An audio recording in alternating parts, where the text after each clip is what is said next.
gentlemen, it is time for an intergalactic adventure like no other with one of the greatest video game trilogies ever made, and that trilogy is Mass Effect.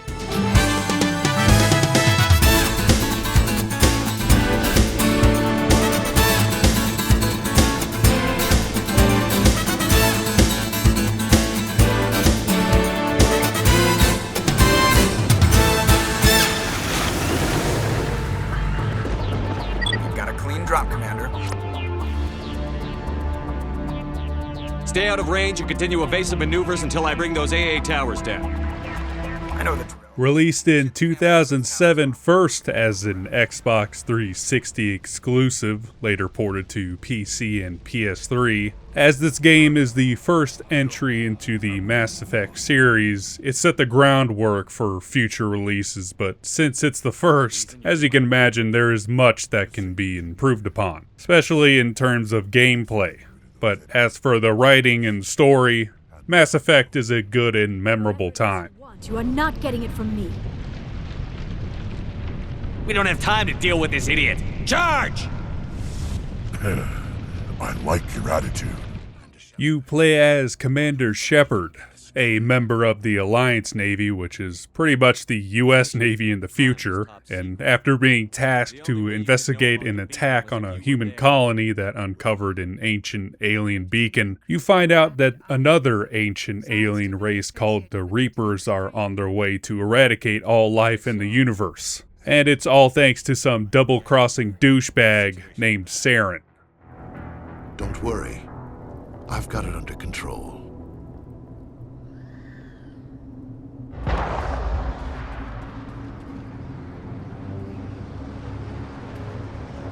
What is that? Off in the distance. Look at the size of it. And although no one in power believes you, you set out to stop the Reapers before it's too late, all the while meeting and gathering your squad along the way. And if you haven't played this game before, get ready for some conversations, cause there's a lot of it. But it's good writing though. It was never boring to learn about the lore of really anything in this game. It's good stuff for science fiction fans. I understand it now. I saw the Protheans being wiped out by the Reapers. The Geth revere the Reapers as gods, the pinnacle of non-organic life, and they believe Saren knows how to bring the Reapers back. The Council is just going to love this. While I can't say what makes for good writing, I barely talk English good as it is, but for me a guiding principle on good storytelling is when you actually care about the characters. And after a while you will start to care for most of your squad mates. Maybe not all of them, but trust me, you'll like most of them. Especially if you play the series from Mass Effect 1 to 3 with the same save file. Characters like Rex, Garrus, and Joker just become your ultimate bros. If you've played this series before, you'd know what I'm talking about. Which, hell, I'd throw Tali in there too. Tali Zoravat's Normandy. She's one of the boys! The silence wakes you up? Back on the flotilla, the last thing you want to hear is silence. It means an engine's died or an air filter shut down. I guess you don't have to worry about that here. But old habits die hard. Although the second game expanded on this massively, to the point it's kind of a joke honestly, you can romance certain squad members, depending on if you're male or female Shepard. And be careful with these Mass Effect women fellas, cause they bite. I love it when women fight over me. Sorry, Commander. That fantasy's not gonna happen. We're not married, Shepard. You want to get involved with some alien? Go ahead. It's none of my business. As I alluded to earlier, your choices matter. Big time. Especially if you're planning on playing the entire series with one save. How you interact with the universe and the decisions you make will be reflected later on down the line, in some way. This includes side missions, not just the main campaign. So you'll want to do everything you can, cause I'll tell you right now, you get a lot of including special dialogue when you import your save into Mass Effect 2. You've gone way too far. This ends now. If that's the way it has to be, heck, come on! Generally, there is 2 ways to interact with almost every situation you come across in the game, and that is Paragon and Renegade. It's simply just good cop, bad cop. That being said, you'll want to consistently choose one side because the further you go into one of the 2 dialogue types, you'll start to have access to special dialogue in crucial scenes. Find what he's looking for. It is good to have all our cards on the table. I regret that you have a better hand. Very well, I will testify. Possibly the most famous example of this in-game is with the character Rex. You'll have a confrontation with him at some point and you can either kill him or try to calm him down. But if he gets killed, he will not appear in Mass Effect 2, obviously. So Rex surviving this confrontation is the only way to see him in the sequels. So again, your choices matter, and you don't want to kill Rex. Rex is honestly one of the better characters in the game. No, we were tools for the Council once. Thank us for wiping out the Rachni, they neutered us all. I doubt Saren will be as generous.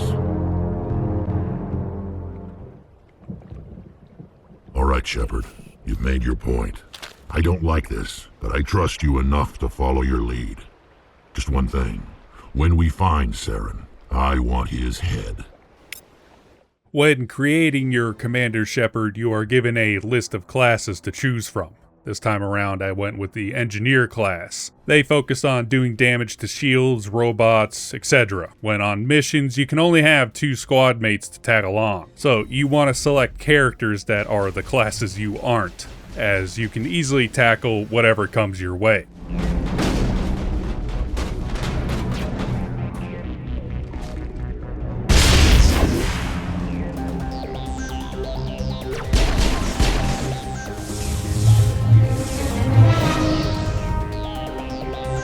As you would hope for an RPG, you can level your character and your squad mates up in different ways. Although I think I had to switch auto level to off when I started. I think it's on by default.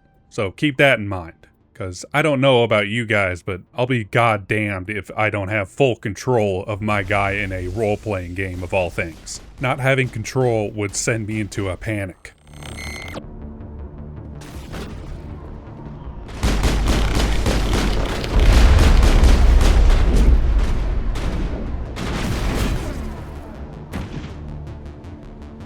While Mass Effect is a cover-based third-person shooter, it doesn't work the best, especially when it comes to getting into cover, which is really important for a cover-based shooter. It felt like it was always a 50-50 chance of getting into cover working first try, or I had to constantly hit the cover button for it to eventually work. At some point, I just started to ignore cover altogether.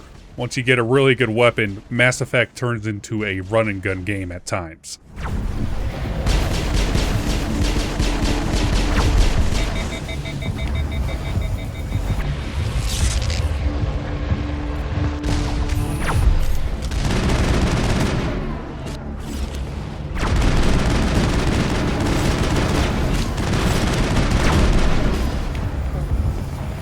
To select each member's abilities to use in combat, they got this weapon wheel menu that will become full of icons pretty quickly, as you keep unlocking abilities throughout the campaign. And it was pretty difficult to select with the thumbstick.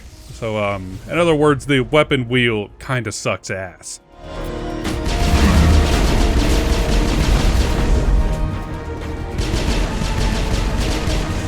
Control-wise, Mass Effect 1 leaves a lot to be desired even for a game that came out in 2007. And not even for just the stuff you do on foot.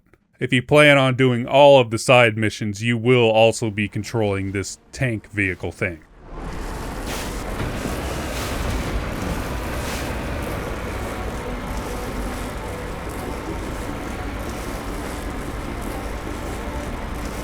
While it is a rock crawler through and through, this tank will drive you nuts, like it did for me. Even messing with the control settings and the options, I could not get this thing to feel at least okay. It's really bad. I don't know how else to easily describe it other than just saying it's bad.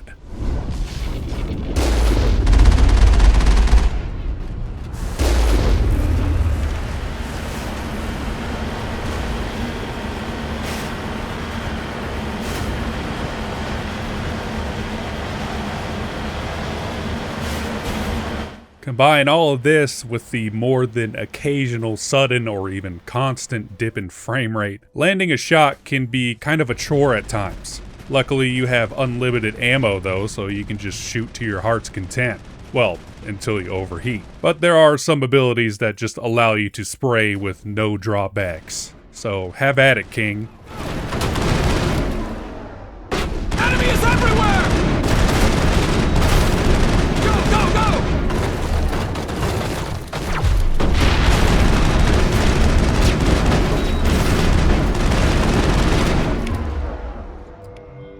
Here's another thing to mention, which I don't know if it got fixed in the remake they did a couple years ago, but the autosave in Mass Effect 1 is virtually non-existent. It's one of those where if you die, you're going to have to restart the entire mission, so, yeah.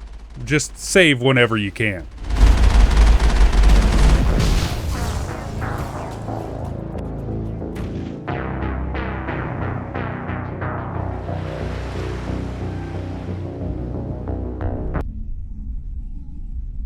While I've been making Mass Effect sound like an absolute piece of shit to play, which in some respects it kind of is, the game makes up for it with its compelling storytelling. Seriously, this to me is some of the best writing in video games. Again, I'm not good at writing myself, but what the devs got here is really something special. Organic life is nothing but a genetic mutation, an accident. Your lives are measured in years and decades. You wither and die. We are eternal, the pinnacle of evolution and existence. Before us, you are nothing. Your extinction is inevitable. We are the end of everything. And all the problems with the gameplay I had are fixed or addressed in the sequel. There's a reason Mass Effect 2 is seen as the pinnacle of the series.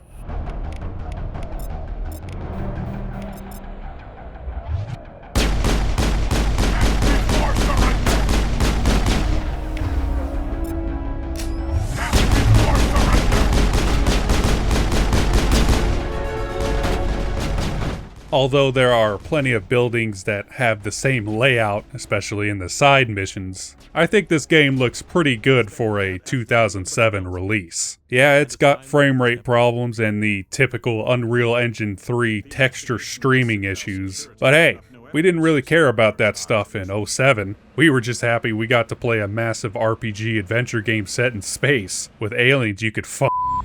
By the goddess, that was incredible, Shepard. You were incredible.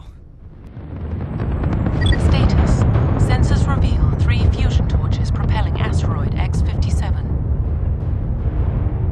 At its current rate of acceleration, the asteroid will collide with Terra Nova in approximately 4 hours. While there are 2 DLCs available for Mass Effect 1, they aren't as large as the DLCs in the sequels. One of them is Pinnacle Station, which I only played for a bit. It seems like an enemy wave type game mode, which is not my thing for Mass Effect. It's more for Gears of War.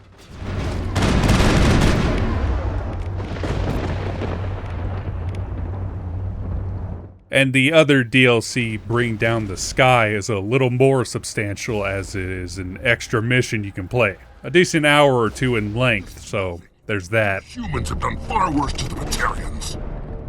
We've been forced into exile, forced to survive on what we can scrounge up.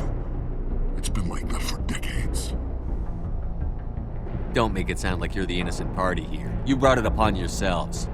Both of the downloadable contents don't change the game at all. In fact, if you want to play them, or any side mission for that matter, be sure to not go too far into the main story, as you will be locked out at a certain point. Not even when you beat the game can you go back and do the side missions you forgot to do. Once you complete the game, you must either create a new save or do New Game Plus if you want to see anything you missed. So be sure to do all the side missions when they pop up.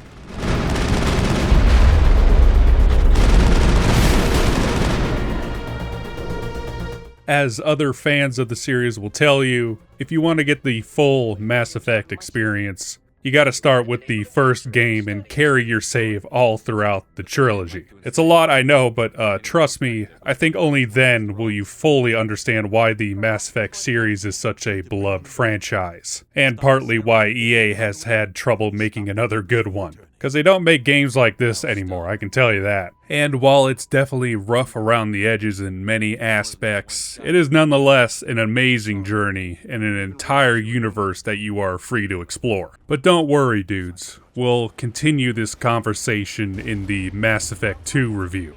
So until then, peace.